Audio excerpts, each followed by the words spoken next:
사도신경으로 우리 신앙을 고백하심으로 예배를 시작하도록 하겠습니다. 나는 전능하신 아버지 하나님 천지의 창조주를 믿습니다. 나는 그의 유일하신 아들 우리 주 예수 그리스도를 믿습니다. 그는 성령으로 잉태되어 동정녀 마리아에게서 나시고 본디오 빌라도에게 고난을 받아 십자가에 못 박혀 죽으시고 장사된 지 사흘 만에 죽은 자 가운데서 다시 살아나셨으며 하늘에 오르시어 전능하신 아버지 하나님 우편에 앉아 계시다가 거기로부터 살아있는 자와 죽은 자를 심판하러 오십니다. 나는 성령을 믿으며 거룩한 공교회와 성도의 교제와 죄를 용서받는 것과 몸의 부활과 영생을 믿습니다. 아멘. 이제 함께 주님을 찬양하며 나아가도록 하겠습니다.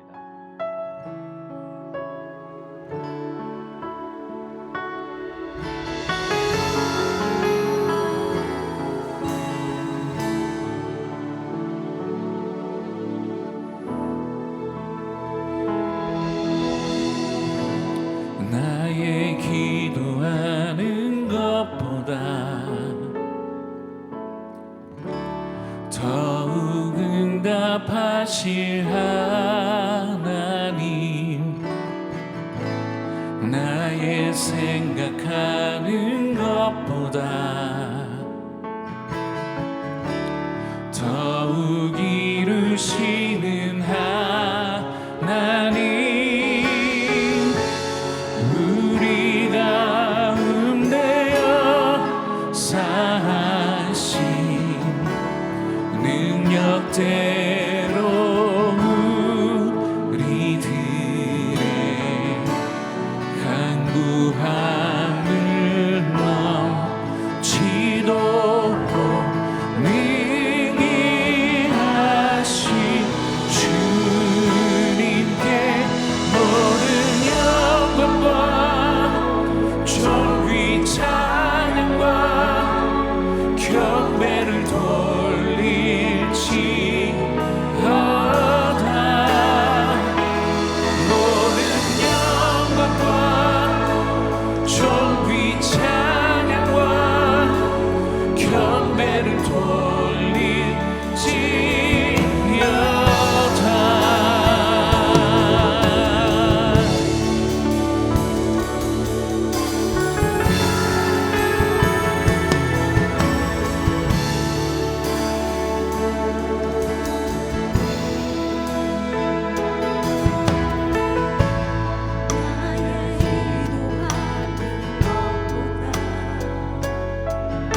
위대하신 주님을 경배합니다. 할렐루야. 기도의 문을 여는 유일한 길.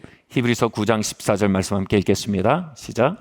하물며 영원하신 성령으로 말미암아 흠없는 자기를 하나님께 드린 그리스도의 피가 어찌 너희 양심을 죽은 행실에서 깨끗하게 하고 살아계신 하나님을 섬기게 하지 못하겠느냐.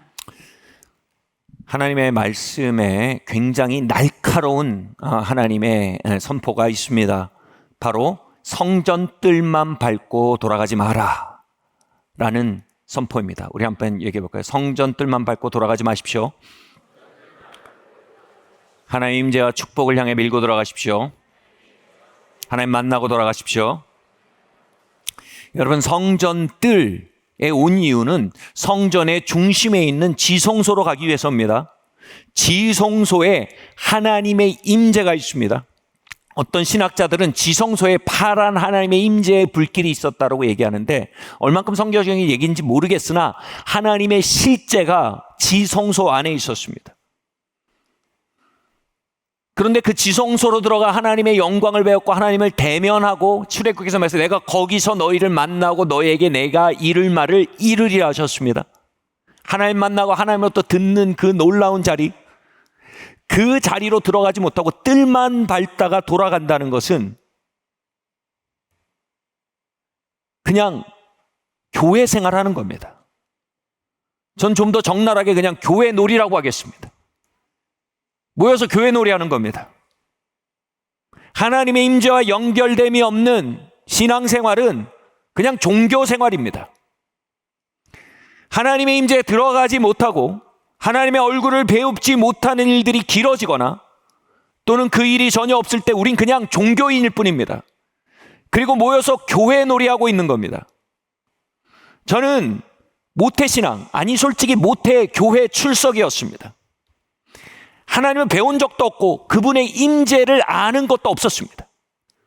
그분 앞에 서서 그분으로부터 듣는 일도 없었습니다. 늘 뜰만 밟고 교회 놀이하는 종교인으로 살았습니다. 여러분, 그 생활 끝나길 예수님의 이름으로 축원합니다. 예수님은 주여 주여 하는 자가 다 천국에 들어올 것이 아니라고 경고하며 말씀하셨습니다. 마지막 때 너희는 나를 모른다라고 말씀하시는 분들이 많을 거라고 얘기하셨습니다. 여기서 모른다란 말이 뭡니까? 아니, 예수님이 우리를 지으셨고 우리의 이름을 아시는 분이 어떻게 우리를 모른다고 하십니까? 여기서 모른다란 말은 헬라어 기노스코입니다. 교제하다란 뜻입니다. 난 너랑 교제한 적이 없어.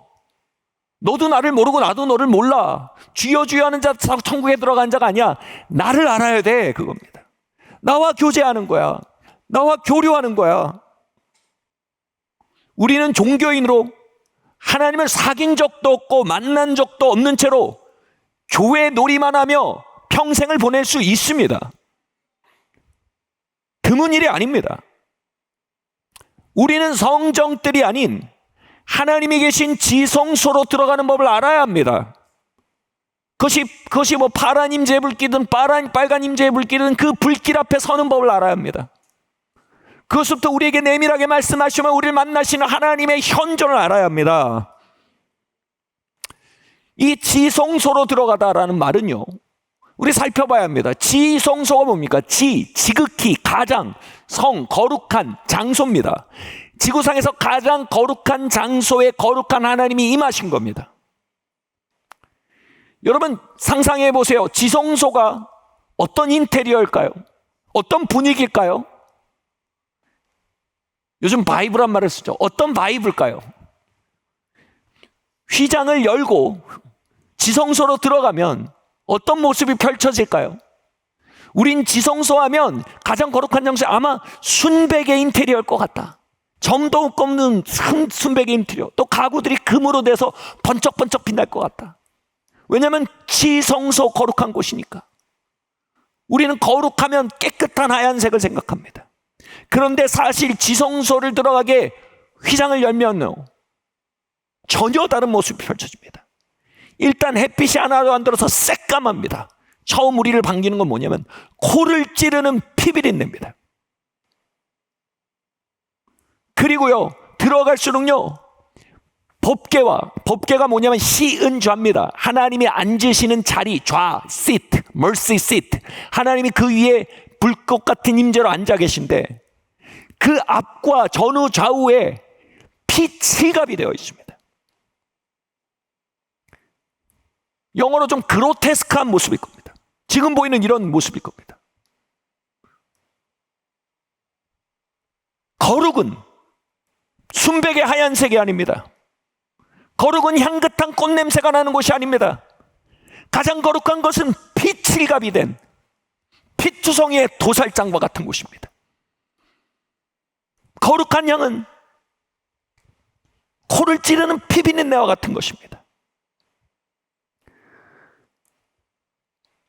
제사장은 그리로 들어갈 때 언제나 어린 양을 잡아서 피를 가지고 들어가도록 명령받았습니다. 근데 어린 양을 잡을 때 여러분 칼로 대충 썰면 어린 양이 막 발작을 하기 때문에 너무 일이 복잡해집니다. 어떻게 해야 되냐면 목에 있는 경동맥인가요? 그걸 한 방에 확 찔러야 됩니다. 그럼 이 동맥에 칼을 콱 꽂으면 피가 분수처럼 쏟아집니다. 뿜어져 나옵니다. 그럼 이미 제사장도 피칠갑을 합니다. 그럼 그 피를 받아가지고 들어가면서 지성소에 막 뿌리는 겁니다. 수백 년 동안 제사장이 들어가서 피를 뿌렸지만 한 번도 그것을 세척하라고 한 적이 없습니다. 수백 년 동안 피가 쌓이고 쌓인 피비린내, 피칠갑의 장소, 이것이 바로 Holy of Holies, 지구상에서 가장 거룩한 곳이며 하나님이 그 위에 임재하시는 장소입니다.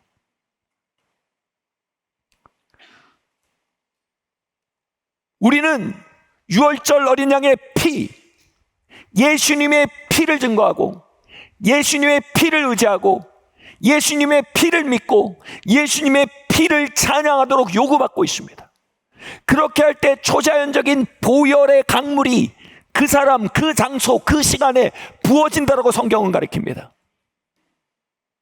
우리의 종교가 끝나고 하나님의 임재가 시작되는 곳은 바로 예수님의 피를 의지하는 고백들이 시작되는 곳입니다.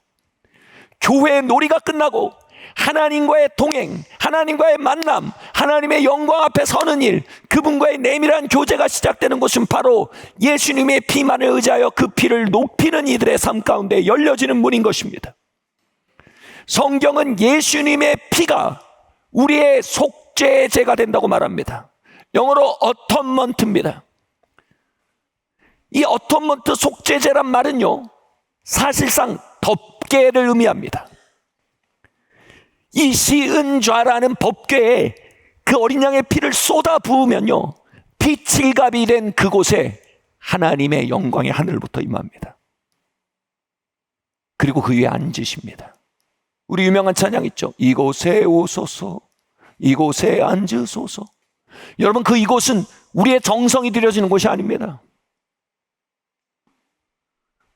그 이곳은 우리가 손뼉치면서 머리를 흔들면서 노래를 막 불러서 정신이 혼미해질 때 오는 게 아닙니다. 그 이곳은 뭐냐면 예수의 피를 명확하게 인식하는 자리입니다. 예수의 피를 온 마음으로 의지하는 자리입니다.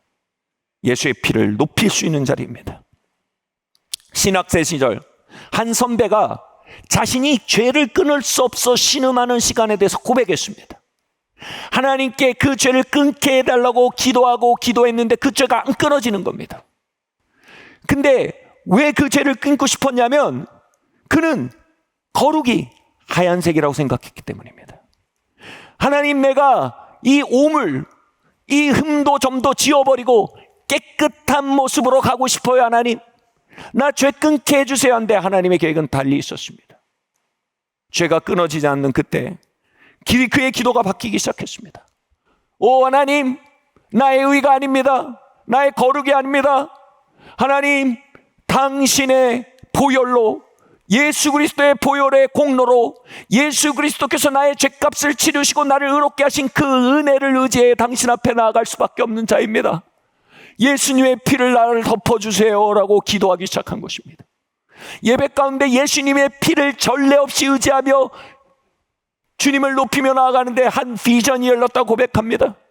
하나님의 보좌가 여기 있는데 이쪽에 너무 많은 사람들이, 절대 다수의 사람들이 모여갖고 여기서 막 찬양을 하는데 하나님한테도 잘 안 들리고 하나님 뭐라고 하시는데 잘 들리지 않은 척 멀어요. 자기가 그들 가운데 있었어요.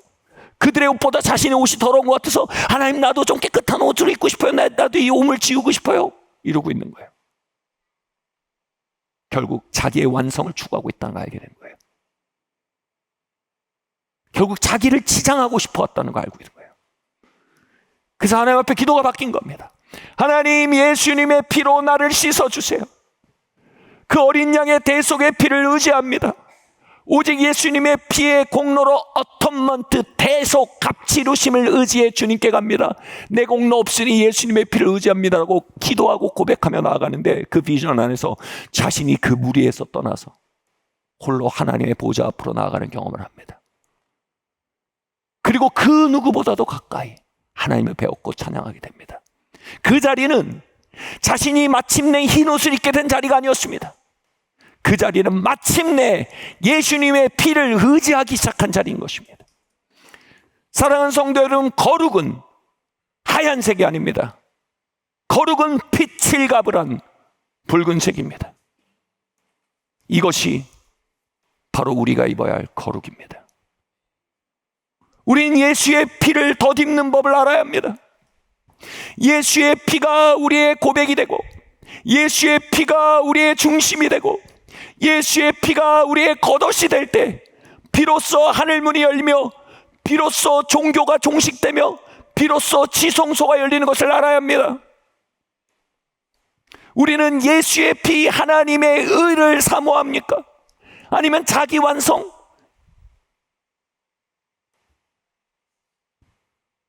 나의 온전함, 나의 뒤처지지 않음, 나의 종교적 성취를 사모합니까?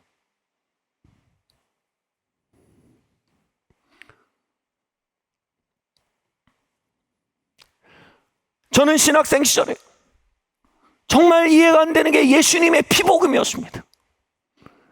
바울이 내가 십자가와 예수 그리스도의 십자가에 못 박힌 거에는 아무것도 알지 않겠다고 말하는 게 이해가 안 됐습니다. 아니 뭐 그렇게 그 정도까지냐? 내가 그 피 안다. 근데 그 정도는 아니다. 이게 저의 큰 도전이었습니다. 아무리 신학책을 읽고 아무리 교리책을 읽어도 그 피와 대속과 십자가 여러 개 대해서 알겠는데 하나도 모르겠는 겁니다. 신학생이 몇 년이 됐는데도 모르겠는 거예요. 어느 날 기도했습니다. 하나님, 나한텐 보혈이 별로 안 중요합니다. 하나님, 보혈이 나한텐 그렇게 중요하지 않습니다. 모르겠습니다. 그러니 주께서 이렇게 감동하셨습니다. 아들아, 십자가와 보혈은 그것을 연구하는 자들에게 열려지는 게 아니다. 십자가와 보혈은 그것을 필요로 하는 자, 그것을 목말라 하는 자들에게 열려지는 것이다. 아들아, 너에게 부족한 건 학습이 아니다. 너에게 부족한 건 갈망이다. 사랑하는 성도 여러분, 누가 보혈을 갈망합니까? 누가 보혈의 겉옷을 갈망합니까?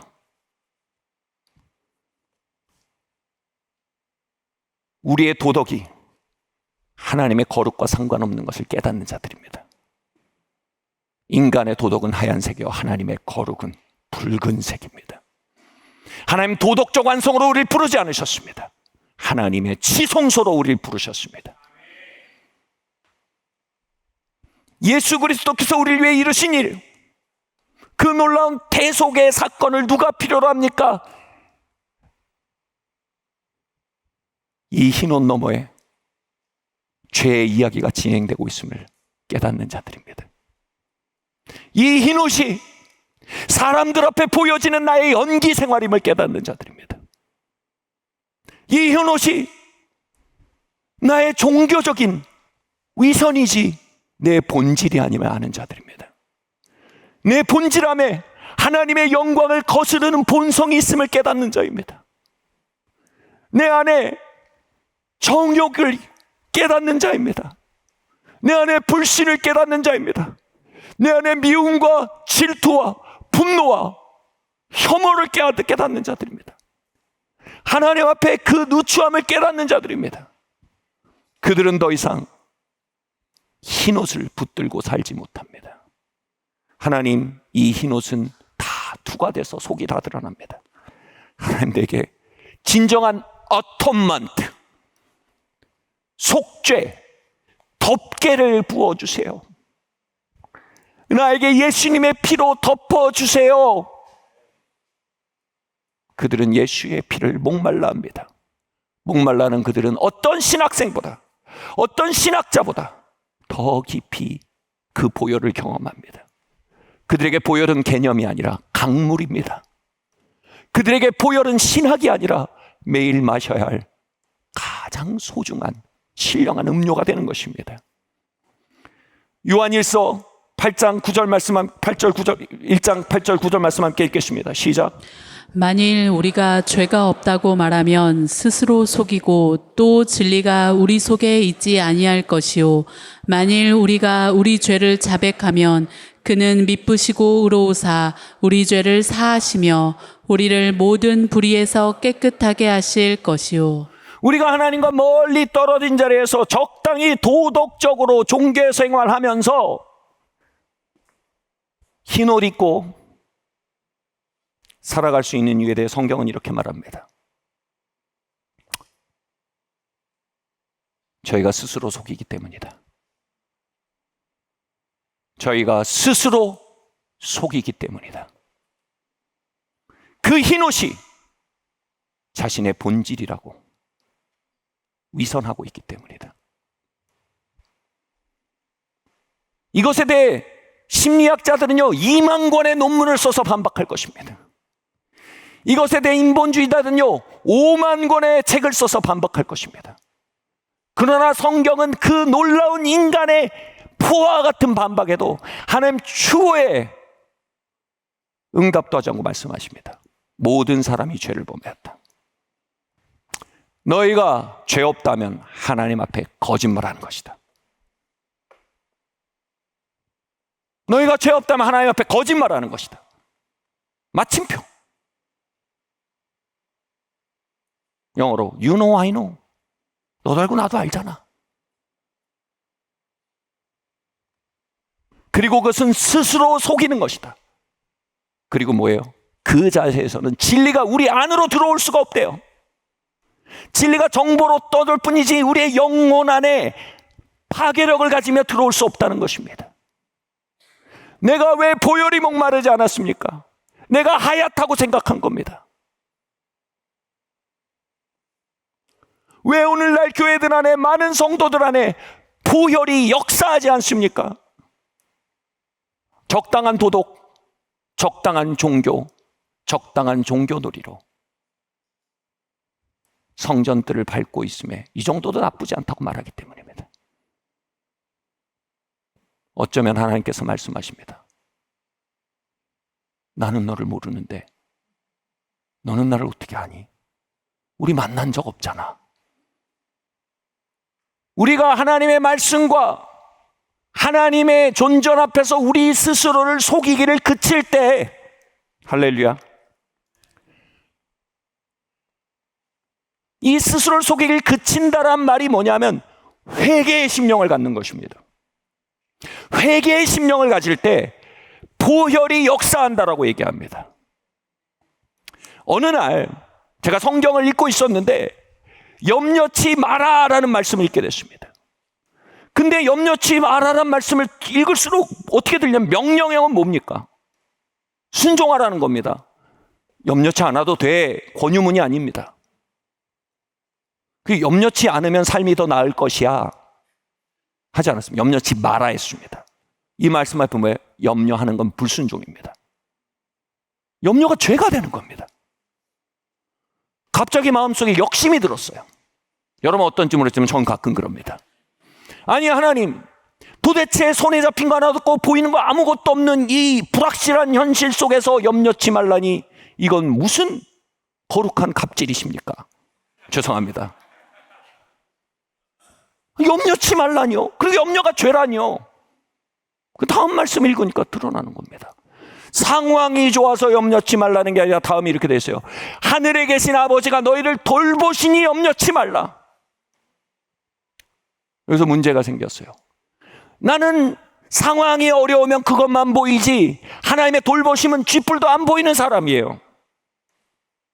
나는 장고가 비었으면 그것만 보이지 하나님의 신실하심은 쥐뿔도 안 보이는 사람이에요.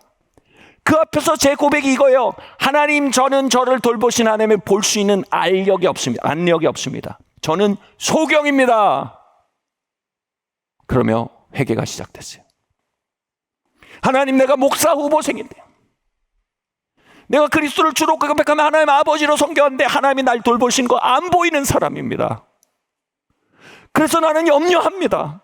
염려치 말라는 하나님의 명령에 대해 위선할 힘은 있습니다. 위선 어떻게 합니까? 세론들이 염려하면 뭐예요? 염려치 마.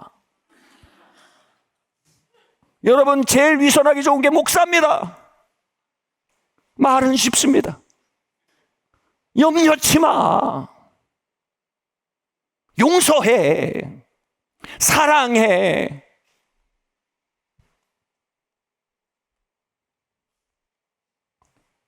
우리의 종교적인 활동은 우리의 흰 겉옷이 되곤 합니다. 그런데 그 앞에 드러나는 건 뭐냐면, 아니, 염려하지 않을 능력이 제게는 없어요. 아니, 하나님이 보여야 염려를 안 하지.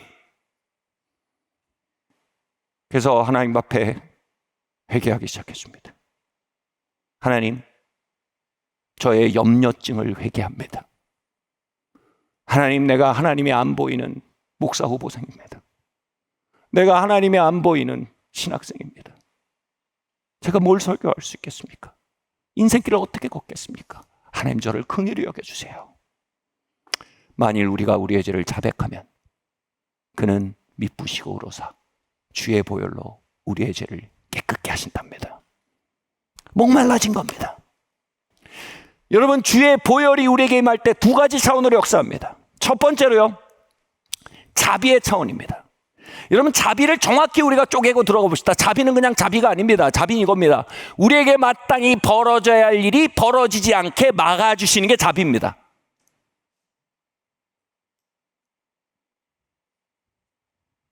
마땅히 벌금 티켓을 끊어야 되는데 안 매기는 겁니다. 그게 자비입니다. 여러분, 미국 가서 운전하시다가 티켓 잡히면 이거 연습하세요. Have mercy on me. 그게 자비예요. 여러분,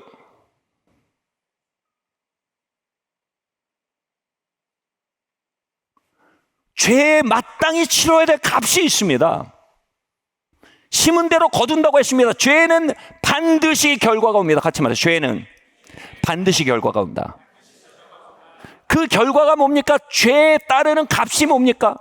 하나님의 심판이라고 쉽게 얘기하지 마십시다. 신약적으로 보면 당연히 하나님의 심판이라고 말할 수 없습니다. 죄에 따른 결과는 이겁니다. 하나님의 통치에서 밀려납니다. 그리고 마귀의 통치에 넘겨집니다. 방치입니다. 심판의 핵심은 방치입니다. 원수에게 넘겨주는 겁니다. 그 죄를 어떻게 말할 수 있냐면요, 죄가 우리의 삶에 방치되어 있으면 그 죄는 마귀에게 열린 문이 됩니다. 여러분, 치안이 나쁜 동네에 살면 문을 열어놓으면 죽이고 도둑질하고 빼앗는 자가 들어와 털어나가는 건 시간 문제입니다. 여러분, 우리 안에 있는 죄들이 다루어지지 않고 그대로 방치되어 있으면요, 죽이고 도적질하고 빼앗는 자 사단이 그 열린 문을 통해 드나드는 건 사필 규정입니다. 우리의 삶에 있는 죄들을 방치하는 자의 마땅히 치러야 될 값은 바로 마귀에게 복속된 삶입니다. 성경은 말합니다. 죄를 짓는 자는 마귀에게 속했다. 그의 통치와 다스림 속에 살게 된다는 것입니다. 저는 염려 가득한 삶으로 인해 죽이고 도적질하고 빼앗는 자들에게 문을 열어주고 살았던 것입니다. 하나님의 예언적인 음성이 들리지 않습니다. 도적질 당한 겁니다. 나의 부르심에 대한 소망을 도적질 당했습니다. 그것을 향해 매일 믿음 주시고 나아가게 하시는 하나님의 영감을 도적질 당했습니다. 나의 부르심을 살인당했습니다. 그리고 그리로 나아가게 공급하시는 하나님의 초자연적인 공급에 대해 도적질 당했습니다. 염려로 저는 도적에게 문을 열어준 것입니다. 그런데 우리가 우리의 죄를 자복하고요, 자복은 뭐냐? 하나님 말씀 이거 죄입니다라고 인정하는 겁니다. 그리고 I was wrong. 내가 잘못됐습니다. 그리고 하나님 자비롭게 여겨주세요라고 고백하는 겁니다. 이게 회개의 심령입니다. 이 자비에 대해서 잘 보여주는 이야기가 있습니다. 유월절날 하나님은 어린 양을 잡아 우슬초로 문지방에 피를 바르라고 하셨습니다. 그 피를 바른 자들의 문 앞에는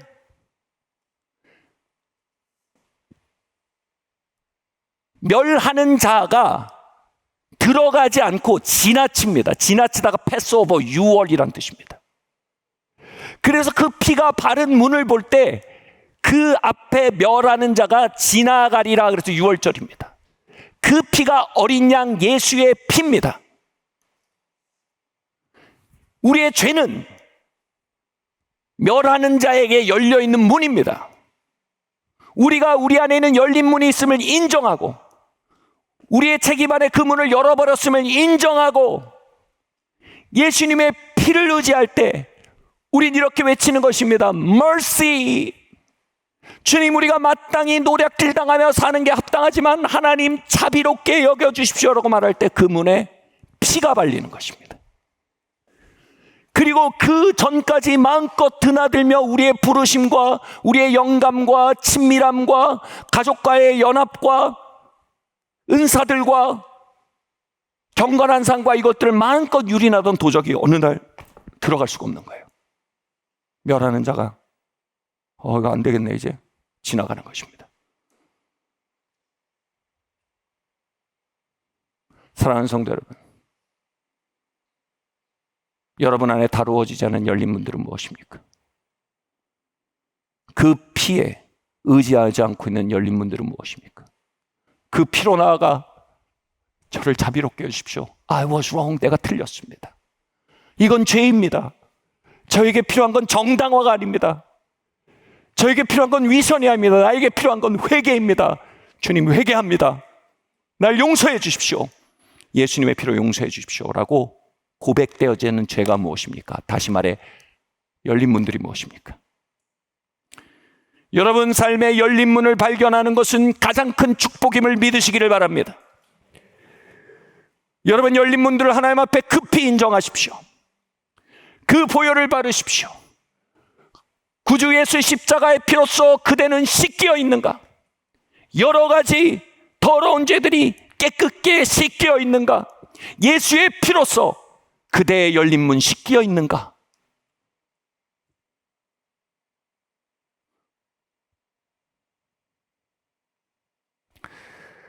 보혈의 두 번째 차원이 여기서 열립니다. 두 번째 차원이 매우 중요합니다. 바로 보혈은 회개하는 자들에게 은혜로 역사합니다. 은혜는 뭐냐 하면요, 자비와 달라요. 은혜는 우리가 받을 자격이 없는데 값없이 주시는 게 은혜입니다.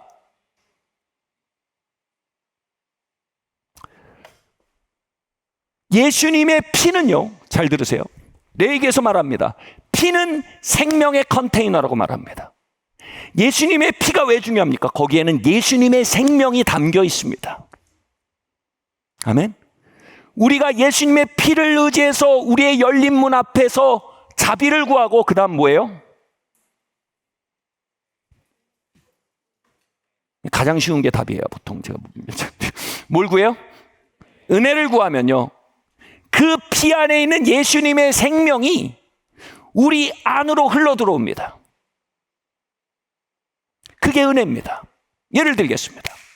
저는 하나님의 도우심과 돌보심을 볼 수 없는 타락하고 거룩한 삶에 대해서 무능한 생명을 가진 자입니다. 이게 보여야 염려를 안 하죠. 안 보여요. 제가 구할 수 있는 그냥 자비예요. 하나님, 나의 염려를 용서해 주세요. 근데 그게 끝이면 얼마나 슬픕니까? 그게 끝이 아니라니까요. 은혜를 구할 때 무슨 일이 벌어져요? 예수님의 생명이 우리 안에 들어옵니다. 이 생명은 유능한 생명입니다. 전능한 생명입니다. 예수님은요, 폭풍 치는 바다에 배 타고 하면서 그 위에서 주무실 만한 평안을 가진 분이었어요. 왜냐하면 폭풍 부는 바다보다 돌보시는 하나님이 더 크게 보이는 생명이에요. 오병이어를 가지고 5,000명을 먹여야 되는 상황인데 들어올려서 감사를 하고 계십니다. 어떻게 보면 저런 답답한 분이 다 있나 그럴 수 있는데 그분은 어떤 결핍보다도 돌보시고 공급하시는 하나님이 더 크게 보이는 생명을 가지고 있었어요. 우리가 은혜를 구할 때 뭐예요? 그 생명이 우리 안에 들어옵니다. 하나님의 돌보심을 보지 못하거든 나의 무능함 속에 하나님의 돌보심을 볼 수 있는 생명이 들어오는 겁니다. 새로운 본성이 주입되는 것입니다. 아멘. 태풍 속에서 오 하나님 나의 하나님이 되시네요. 이게 보여요. 결핍 속에서 오 하나님 나의 공급자가 되십니다. 이게 보여요. 주변에서 말합니다. 큰일 났어. 괜찮다. 우리를 돌보시는 분이 이 모든 상황보다 더 크시다.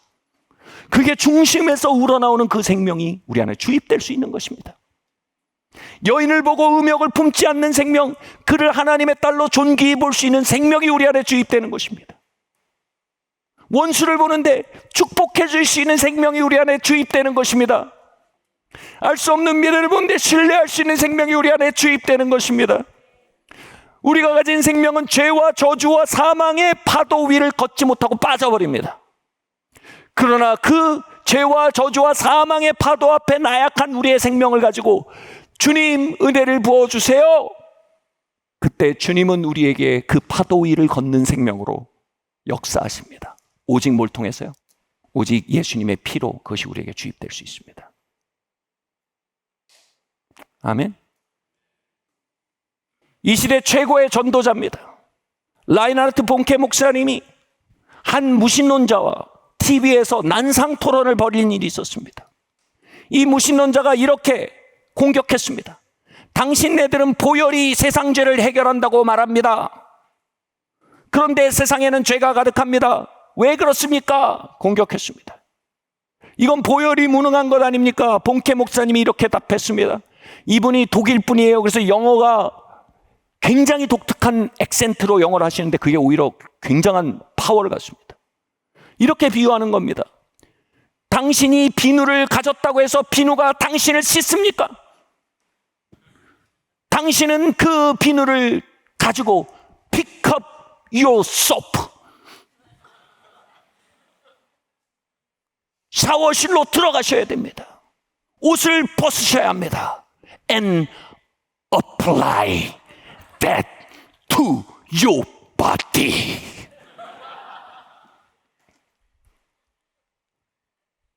문질르셔야 돼요. 곳곳을 슥싹슥싹 쑥쑥 다 문질러야 됩니다. 그러면 그것이 여러분을 깨끗이 씻을 것입니다. 당신은 회개의 심령을 알지 못합니다. 이 시대에 부족한 건 예수님의 보혈의 능력이 아닙니다. 이 시대에 부족한 건 회개의 심령입니다. 주의 보혈에 목마른 심령들입니다. 주님, 나에게는 이 열린 문에 주님의 자비가 필요합니다. 주님이 이 열린 문에 나의 무능한 생명 안에 하나님의 거룩한 전능한 생명이 필요합니다.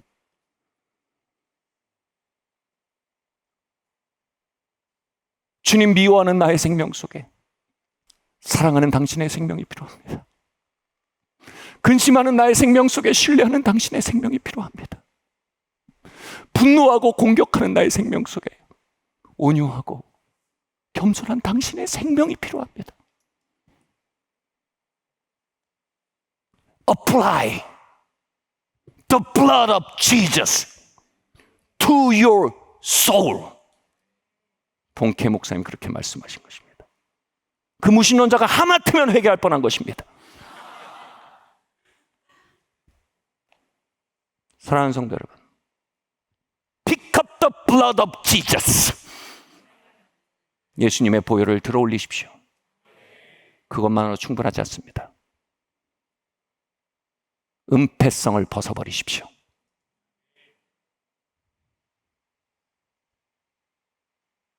정당화를 벗어버리십시오. 하나님 앞에 정직해지십시오. 하나님의 말씀 앞에 겸손해지십시오. 내가 틀렸습니다. 이것은 죄입니다. 주님의 피로 나의 죄를 덮어주십시오. 그리고 그 피 안에 있는 은혜로 나에게 예수님의 생명을 부어주십시오. 여러분, 샤워는 태어나서 한 번 하는 게 아닙니다. 제발. 여러분, 샤워는 라이프 스타일의 일부여야 합니다. 아멘. 여러분, 회개거리가 얼마나 많으십니까? 그 파도가 우리 안에서 얼마나 많이 일어납니까? 이제 회개는 우리에게 괴로운 어떤 것이 아닙니다. 여러분, 샤워하러 갈 때 그 즐거움을 하면 끊을 수가 없습니다. 휘파람을 불며 샤워하게 되는 것입니다. 안식을 느끼는 것입니다. 원수에게 열린 문이 닫히는구나. 내 안에 그리스도의 생명이 역사하는구나. 하나님, 내가 예수 생명으로 엄마 노릇하게 해주십시오. 예수 생명으로 남편 노릇하게 해주십시오. 예수 생명으로 회사에서 걷게 해주십시오. 예수 생명으로 불확실한 미래 앞에 서게 해주십시오. 특권의 자리인 것입니다. 죄가 가지는 기본적인 은폐성, 그것은 회개에 대해 우리를 미혹합니다. 저 한번 보세요. 그 은폐성이 어느 정도 깊이 들어왔는지 테스트하겠습니다. 이 말이 반가운지 싫은지 들으시면 됩니다. 회개하십시오. 이렇게 말하는 회개하십시오. 우리 회개합시다. 이것은 우리에게 복된 소식입니다. 제가 여러분에게 할 수 있는 최고의 축복은 이것입니다. 회개의 영이 임할지어다. 열린 문들이 닫힐지어다. 우리의 무능한 생명에 하나님의 전능한 생명이 공급될지어다. 이 시간 예수님의 피를 우리에게 적용하고 나아갑시다. 그 피의 비누를, 그 보혈의 샴푸를 우리에게 빛을 갚아듯 바릅시다. 하나님, 여러분 마음에 삶에 열려있는 열린 문들이 무엇입니까? 그것을 기만하진 않으십니까? 정당화하진 않으십니까? 그것은 죄가 아니라고 우기고 있진 않으십니까? 여러분, 거기엔 소망이 없습니다. 거기에는 바알세불이 마음껏 드나드는 삶만 있을 뿐입니다. 이제 문을 닫을 때입니다. 삶의 역전을 가져올 때입니다. 하나님, 우리에게 회개의 심령을 부어 주시옵소서.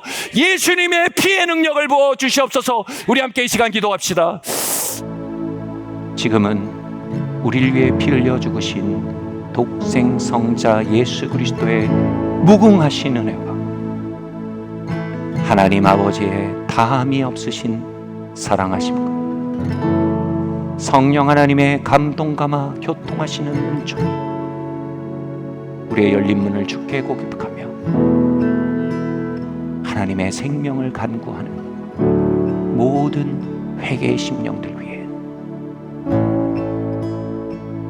지금부터 영원토록 함께 있을지어다. 아멘.